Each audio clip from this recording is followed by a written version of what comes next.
Okay, and I just make sure that we are, yeah, we're recording. Sorry, just give me 1 second. There we go. Okay, and we'll start letting people into the broadcast, Okay. and then I'll do my little introduction, and then away we go. And so 3, 2, 1. Hey, good afternoon, and welcome to the Riverwood Conservancy's latest photography webinar, this one on photography on safari. So we're taking you around the world, or to at least a few very exotic destinations, to talk about photography out in the wild. Of course, we have our resident photography expert, wildlife photographer Dave Taylor is with us again today. My name is Rashid Clark. I'm the marketing specialist for the Riverwood Conservancy, and thank you so much for sharing some time with us this afternoon. If you have any questions throughout the course of the presentation, please type them into the Q&A panel, and we'll get to as many questions as we can after Dave's talk today. And of course, as a result of COVID-19, we're unable to do presentations like this in person, and we're still waiting for the go-ahead to do more in-person events and birding events at Riverwood once again. And we have taken a bit of a hit financially from not being able to hold our events as usual. So if you do have the means to make a donation to us, of course, we would very much appreciate it. You can make a donation today at theriverwoodconservancy.org, and we do very much appreciate your help. And of course, we'd like to thank our partners at Armstrong Bird Food for their ongoing support of all of our birding programs. Learn more about them at armstrongbirdfood.com. And so Dave Taylor, wildlife photographer, author of more than 40 books on wildlife and ecology, and currently the education program director for the Riverwood Conservancy, has a wealth of experience in photography, including photographing birds in different, more exotic parts of the world. Not to say that Mississauga and Southern Ontario aren't exotic in their own way. But Dave, I'll turn things over to you. All right, thanks, Rashid, and welcome to this. I think it's the 4th talk in photographing birds. We have gone through a lot of different ideas and concepts, and if you're a bird photographer, and I think many of you are, you're probably out there shooting, probably we're out there today because it's such a beautiful day. But if you're like me, sooner or later, you want to go further afield. You want to see birds someplace else other than Ontario. And this is what this latest edition is all about. It's getting out and seeing things, not just locally, but we'll expand our range. I would like to say, and I'm starting the slideshow, I hope it's on, that Riverwood is a great place to go for birding year-round. And it's not. It's a good place to go birding most of the time. At some seasons, it is really spectacular. But there are a few places that in Ontario you should think about going if you're a serious birder. One of them is Point Pelee in Southern Ontario on Lake Erie. Point Pelee is usually a spring trip, usually a May trip, and you're usually going for warblers and smaller birds. It is a wonderful experience.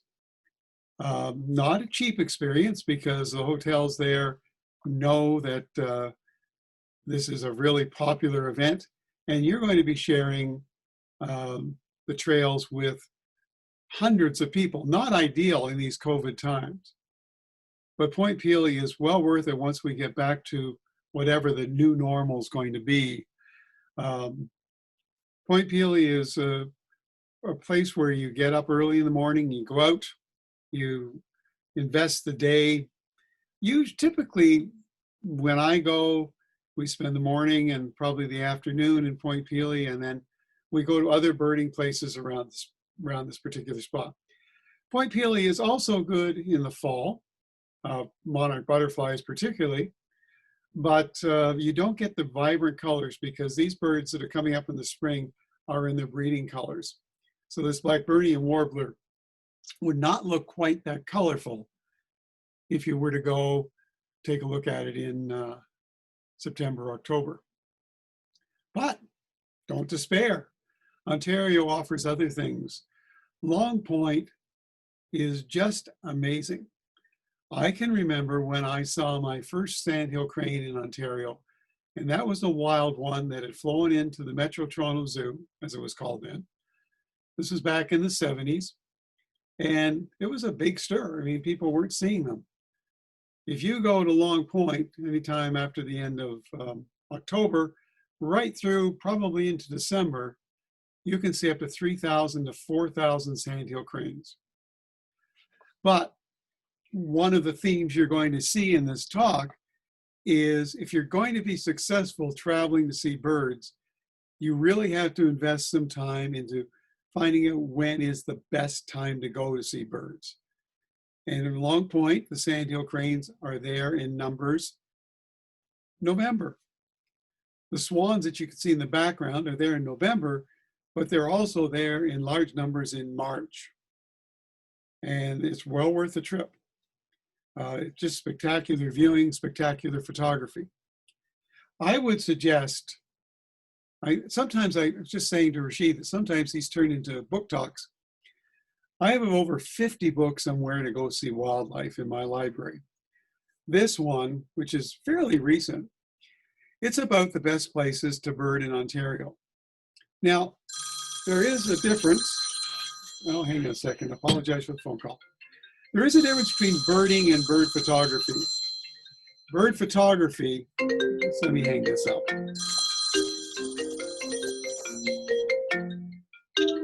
I'm on television, bye. That's how to be rude to your daughter in one quick and easy way. So, birding and bird photography. Birders and photographers are constantly, according to a lot of people, at odds. Photographer wants to get the best picture. The birder wants to see the bird and record it.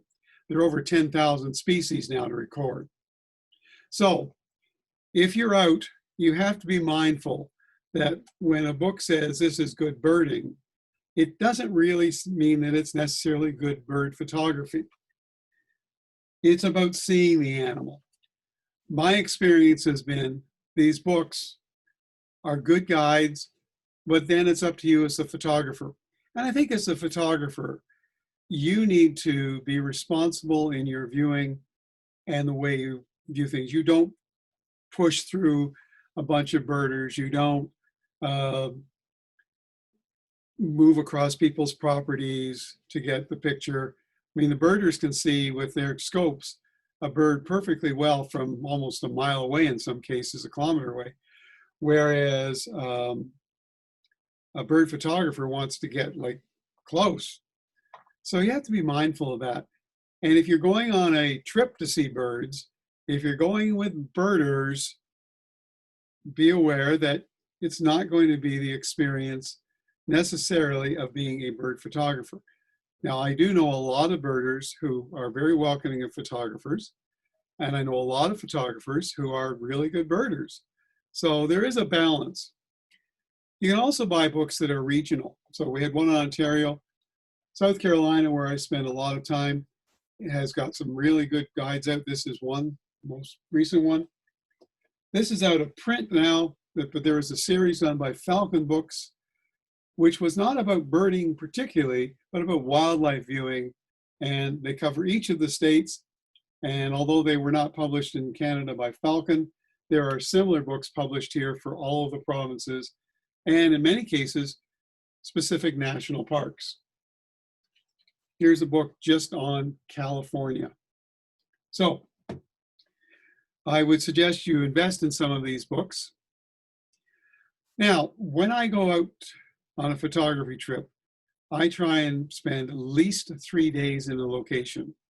Day one is to get kind of familiar, to mess things up a little bit, to see something and say, oh, gee, I should have been ready for that. Day two and day three are the days when you go back and you really concentrate. Now, day one can produce some really good stuff. And if you've only got 1 day in a particular location, then you don't regret it. But if you had 3 days or more, or a week or a month, so much the better. This bald eagle picture took 3 days to get. I watched this eagle on the nest. It was a perfect location in Jasper National Park, but the bird didn't move. It just sat there on the nest. And finally, for whatever reason, it flew off.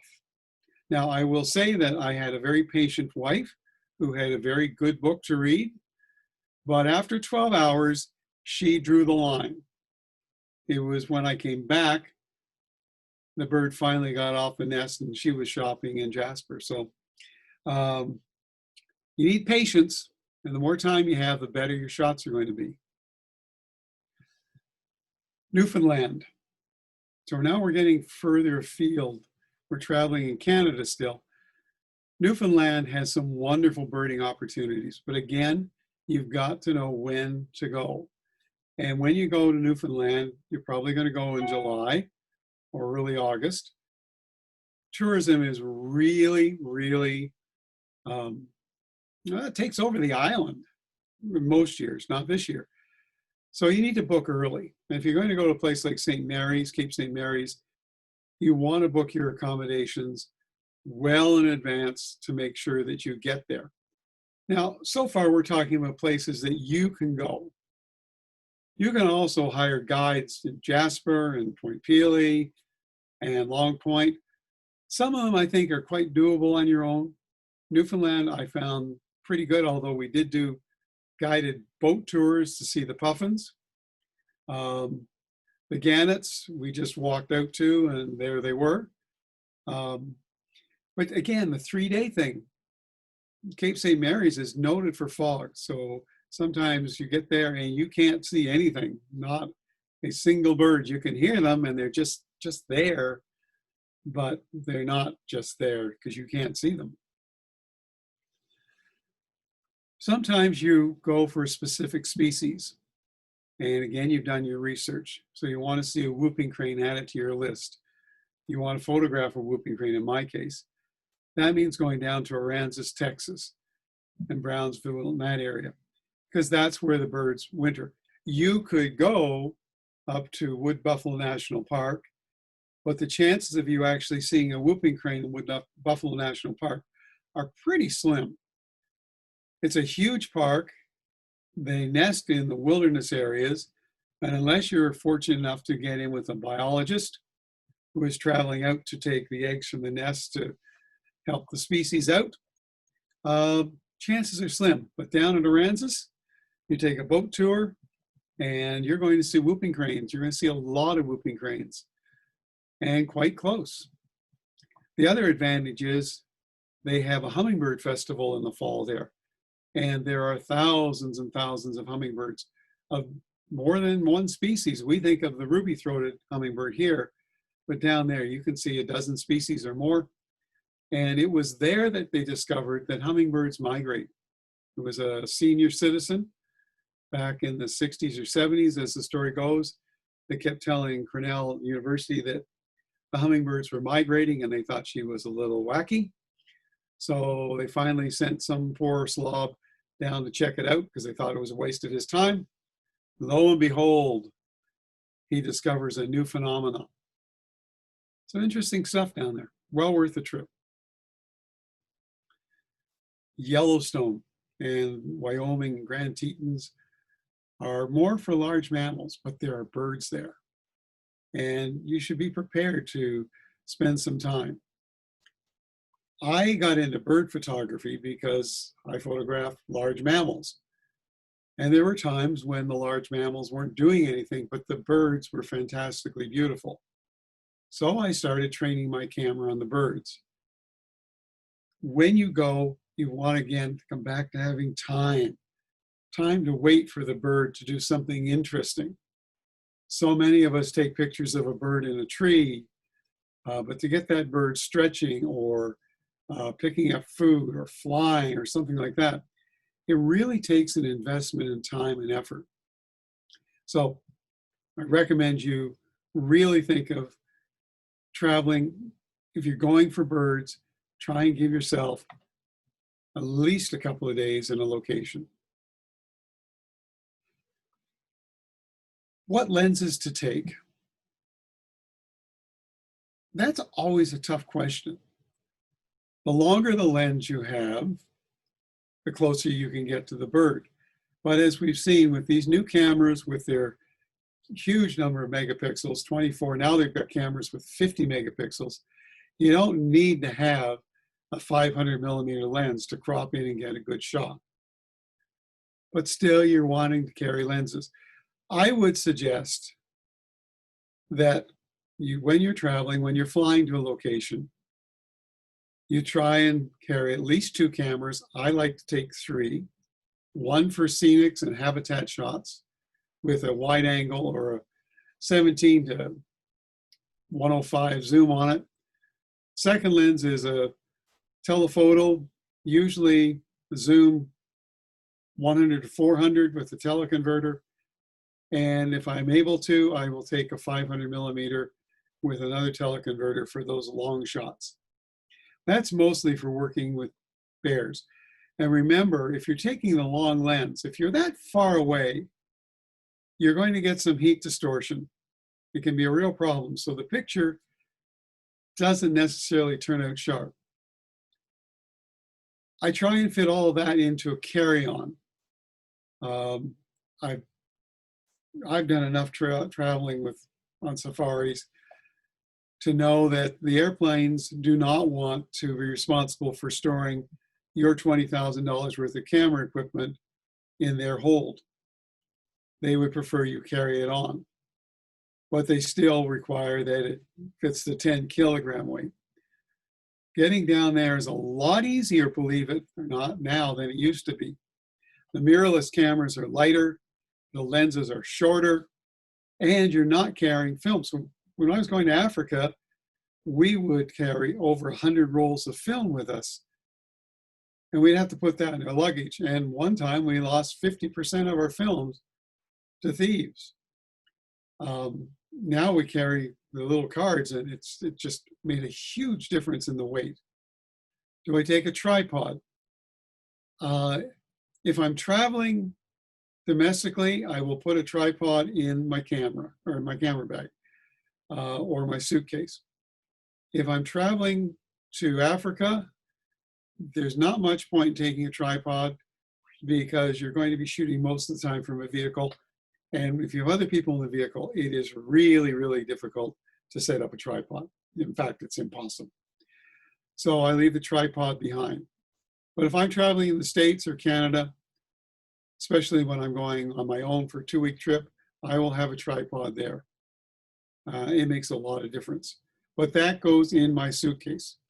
You just can't fit everything into a camera bag. Go back to the same place time and time and time again. I've been going to South Carolina for about 12 years for a month in the winter. And so that year that I've spent there over the 12 years, I've gotten to know what's going on in the local wildlife communities. You can pretty much rely on the great blue herons nesting. Not likely that you're going to see any babies. If you want to see baby herons, go to Florida because they will have already hatched. You can do the same thing in Ontario, but you're going to do that in, probably late June, early July. I found that the birds in the south are far more accommodating. I think partly because they tend to be more resident and less migratory, so they are around people. It's like the deer in Riverwood. They get very used to people, and if you see a deer in Riverwood, you see a deer. Well, in South Carolina and Florida and Georgia, if you see a bird, quite often they're so used to people that they don't fly off, and you get some good shots. Be prepared to invest time again. This shot probably took 4 hours, but it was one of thousands of shots that I got just waiting for the birds to do things, because there weren't just one pair of herons, there were several pairs, plus egrets, plus a couple of alligators. Kind of fun. Always be prepared for the rarities. And in some places in Florida, rarities are easy to see. I would suggest if you're a beginning bird photographer, and you want to get some really crackerjack shots, go to Florida. I think in the winter is great. I go there in the summer. I've been there in the fall. I really haven't found a bad season to be in Florida. And do your research. There are all kinds of books on Florida. There's the Florida Birding Trail. It will suggest places to go. When you're there, use your techniques. Try not to shoot up above them. Try and get down low. Try and vary the shots. Try your different exposures, different aperture settings. Play with them. It's a great spot, well worth it. I've not ever taken a birding tour in Hawaii, but I would. Some of my friends have gone birding in Hawaii, and they've seen far more species than I've seen. I relied on books and not guides. And sometimes spending the money really pays off.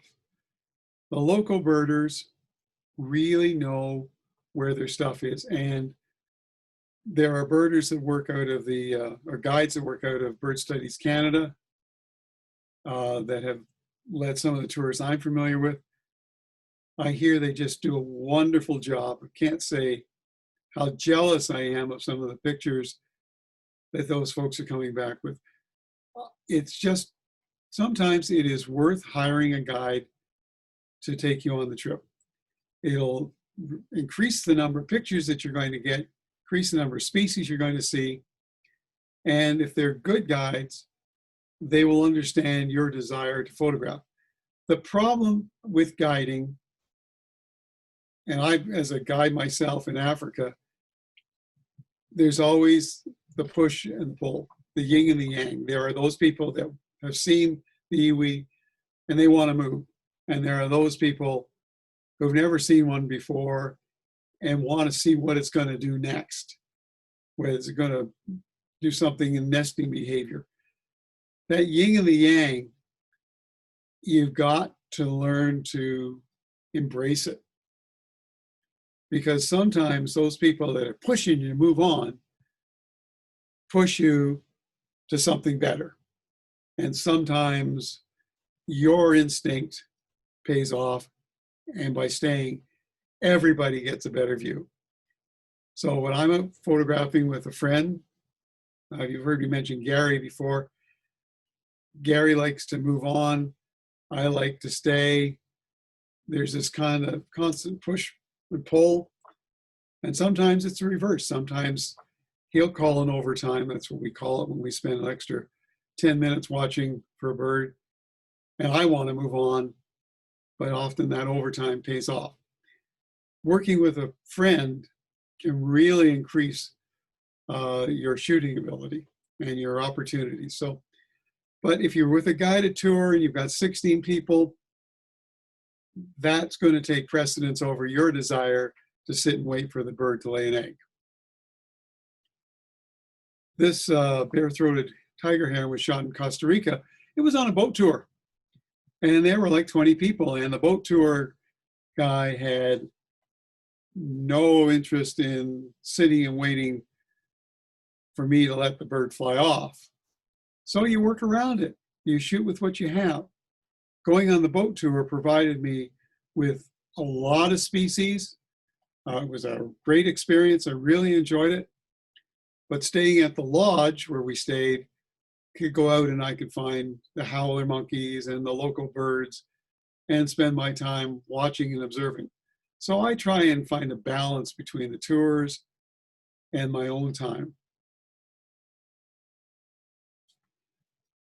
Sometimes it's just remarkable. My daughter got married in the Dominican Republic. We were down there for a week, but she happened to choose, or she and her husband happened to choose, a resort that happened to have a swamp adjacent to it. I think it was the only resort that had a swamp adjacent to it.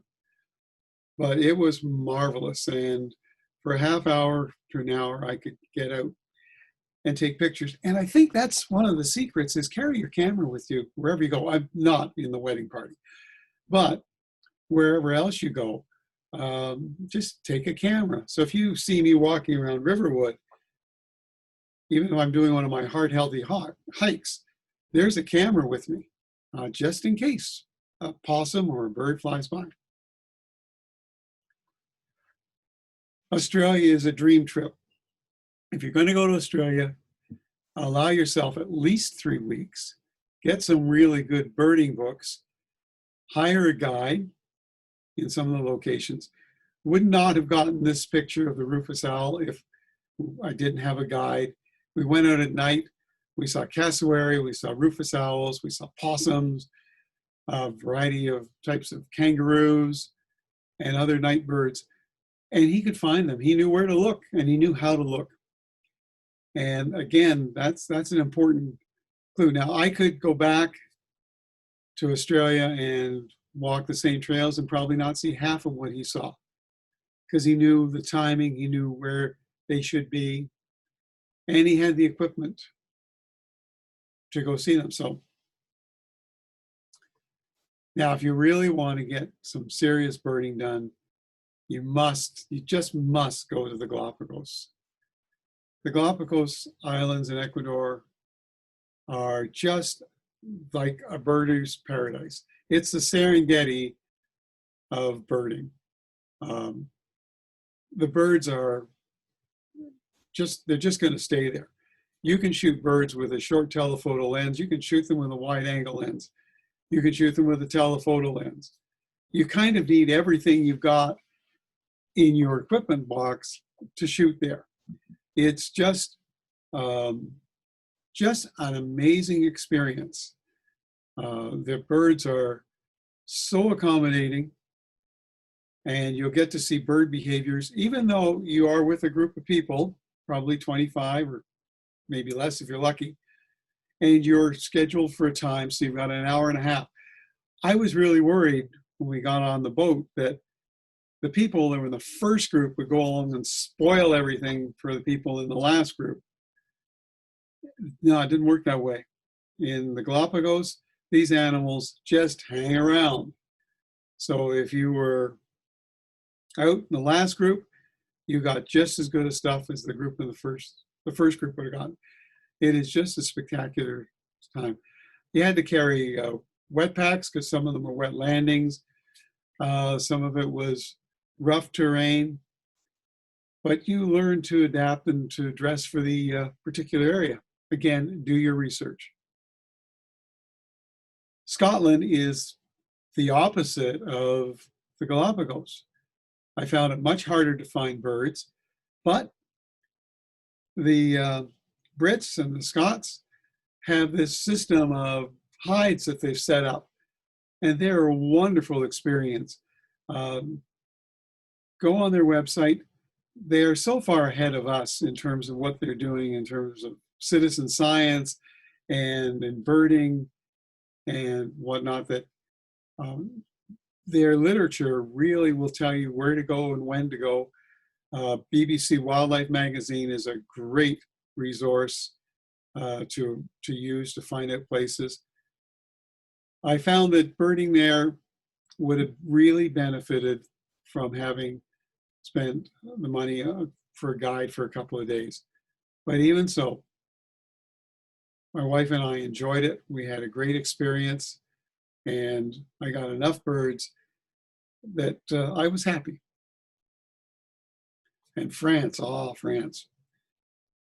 You don't think of flamingos or vultures in France, but if you go down to Sainte Marie de la Mer, in the Carmage area, they have this wonderful sanctuary there where there are about, I think, several thousand greater flamingos, and they're wild. They fly around, they come in and they go out. There are herons nesting, there are grebes, just spectacular. And you do it from a boardwalk. You don't need a guide. It was really nice, but it was a place that we had to visit a couple of times. And we were staying in Provence, so it meant a couple-hour drive. Fortunately, the countryside and the birds were well worth it, and both my wife and I loved it. Now, when I was putting this slideshow together for this, I chose 20 pictures, and I did not choose pictures that were kind of the spectacular ones. I just wanted to use 20 pictures that I don't normally show. Nobody has ever asked me for a Kidlets Clover picture, but here you are. Now, this is on safari in Kenya.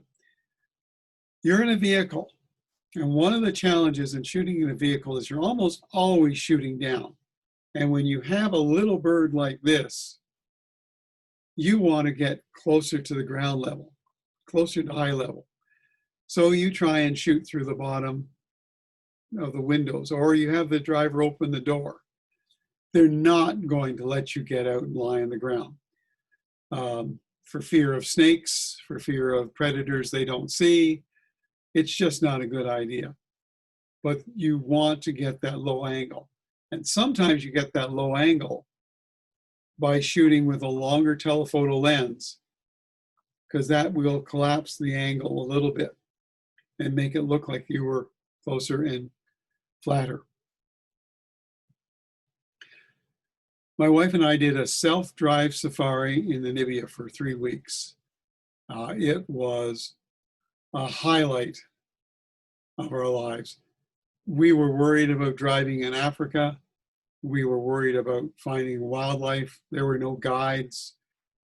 We just had a wonderful time. And we spent a lot of that time in Natasha National Park, photographing wildlife, and the birds were abundant. You go at the time when the water holes are the main source of water, the lakes have dried up. And at those water holes, you'll get elephants, you'll get gazelles, you'll get lions, you will get ostriches, you'll get all sorts of songbirds. It was just magnificent. Did not take a long telephoto lens on this trip. I took the 100-400. It worked fine. South Africa was another part of that Namibia trip. Penguins were easy to get. Had to shoot those mostly with short telephoto because you wanted to get more involved in it. And I did have a guide, but really you could have driven to these places. They were well marked. But the guide did add a little bit to the trip. And finally, Tanzania. Always, always, always be prepared. We were on safari. We were driving out, and one of the ladies, Lori, who was with me, said, "There's an owl." And lo and behold, there was this owl. Now that owl is smaller than my fist.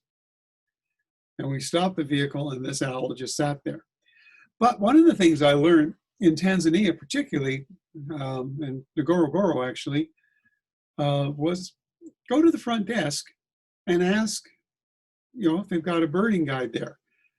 A lot of the fellows that work there are really good birders. And so for about $10 US, I spent an hour and a half wandering around the slopes of Ngorongoro, just him and I, and he showed me birds that I would never have seen otherwise because I wasn't allowed to go beyond the boundaries of the property. He was taking me out safely to where the elephants walk, and it was an amazing experience. The other thing that I will do on safari, and if you're staying at a lodge, you might want to try this, is ask the fellows that work there. Now in Africa, there are askari, policemen, basically, who guard you at night. They walk up and down the trails. So they know where the animals are. So I would say, have you seen any owls, or do you know where I could find? So that way I found a very large rock python, several species of bats, at least 3 species of bats, a couple of mammals I wouldn't have seen otherwise, and probably a dozen species of birds, including owls that were literally nesting right beside our tent or our room. It was really worth it. You learn these tricks when you travel. The best advice I can give you is when you're safe to do this, when you can do it, get out, travel, see the world. There are 10,000, they say 11,000 species of birds now to see. Get out there and see them. Rashid, back to you. Thanks very much, Dave. Another wonderful presentation, and I will bring my view back up here. And thanks again for everyone joining us today. If you do have questions for Dave, please type them into the Q&A panel, and we'll get to them now as we go through a few questions.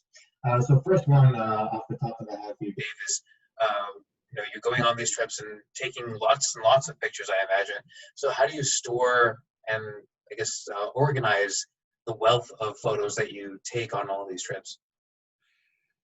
When we first switched to digital, when I say we, that's the people I photograph with,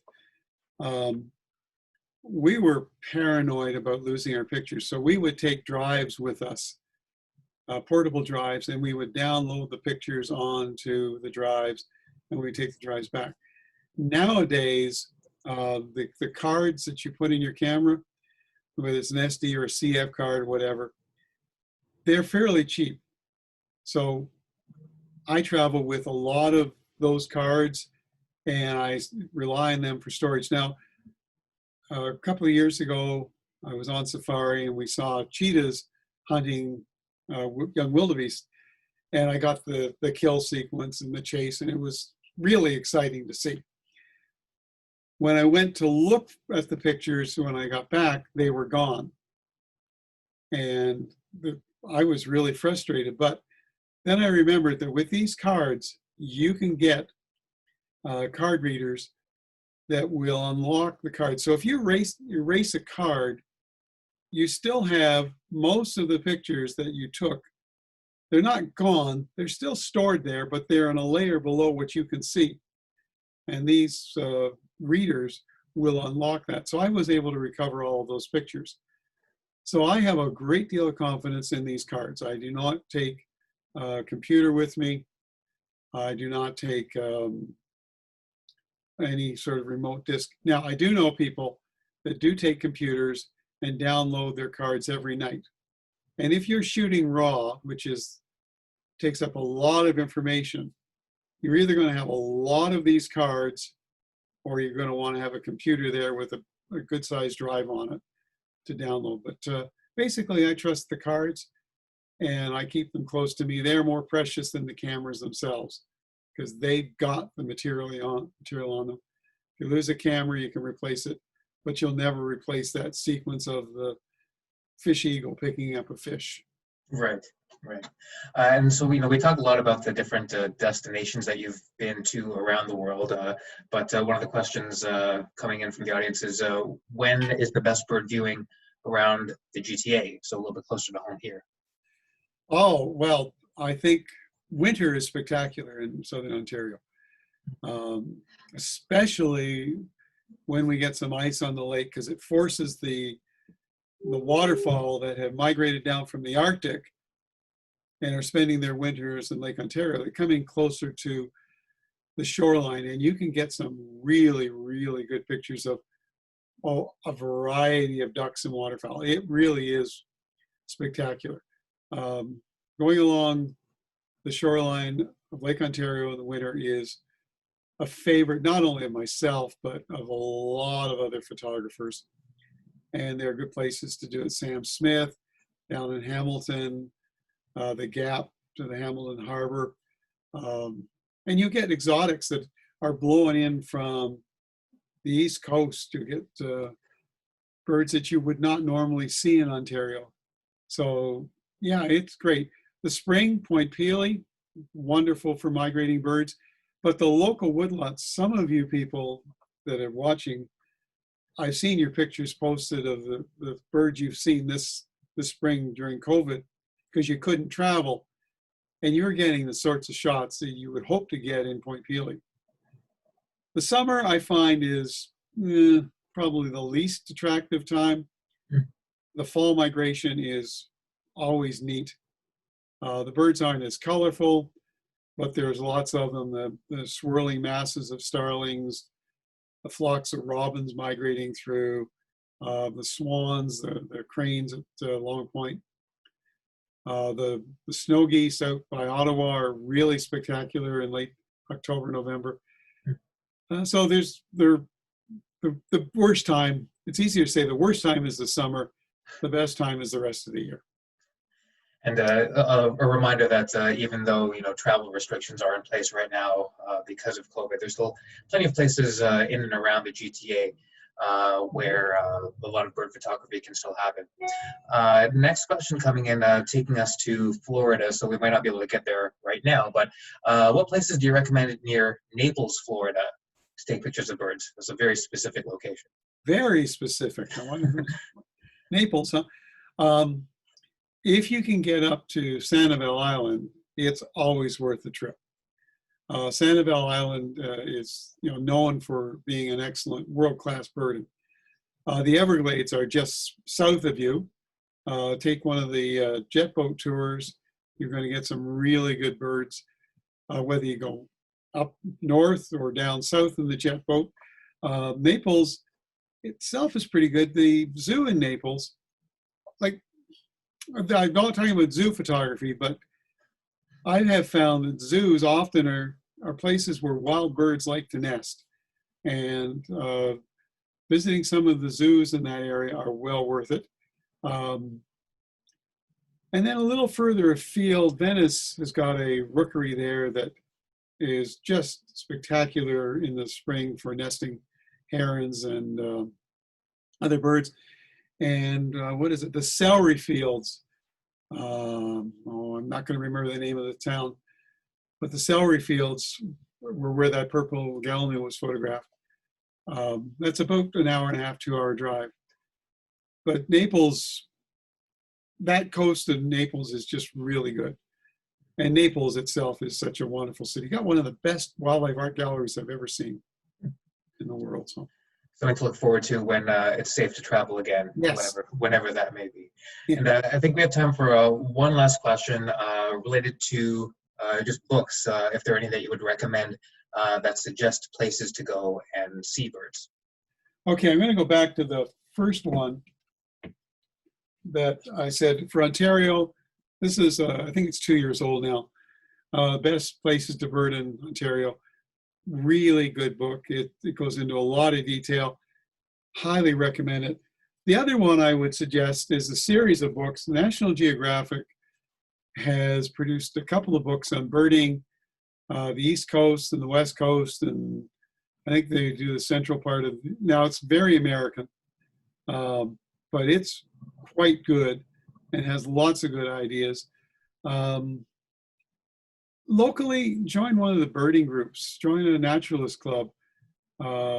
They know their stuff. The South Peel naturalists, I know, have trips that go out birding. It's a great way to learn the ropes. Come birding with our guys, Luke and Dan at Riverwood. They can tell you stuff. I mean, Luke and Dan have over 7,000 species each that they've seen in the wild. They have traveled the world far more than I have. They can tell you where to go and when to go. Yeah, I would look at books, National Geographic, and then the Falcon series for wildlife in general. There's a whole series of these. They're out of print, but you can probably get copies of them used. That's worth looking at. There you go. Thank you again for another excellent presentation, and thanks to everyone for joining us today and for providing your questions as well. I hope we can at least bridge the gap between the next time we can see you in person at Riverwood. Still, unfortunately, no definitive timeline on that. I know we have received lots of questions about when the bird hikes are going to happen again and when we can get volunteers back in at Riverwood. And unfortunately, we're still waiting for real details on when we can do that again. But of course, we hope to do it soon. Please keep checking our website at theriverwoodconservancy.org for more information about when we will be able to reopen things again, and for details on our upcoming events, including our next bird photography webinar, which is coming up a little bit later on in August, as well as we have some other live events happening on Facebook for the next couple of weeks. So have a look at our website for all the events that we have still to come this month. And also our thanks once again to Armstrong Bird Food for all of their support for our birding programs and the bird trek at Riverwood. Learn more about them at armstrongbirdfood.com. And last note, a bit of housekeeping as well. While you're on our website, of course, if you have the chance to make a donation and the ability to do so, we do appreciate all the contributions that we get from people like you to keep events like this going and to keep our conservation work at Riverwood going. So thank you very much for all of your support. Dave, any last words for people before we sign off for today? Just get out and do some birding. And next time we're going to be talking about how to process the pictures using Photoshop will be the main tool. Join us for that. We're trying to teach you some techniques, and see you then. Take care. Until then, good birding. Thanks very much, Dave, and thanks again for everyone watching today. Please stay safe, and we'll talk to you soon. Take care. Bye.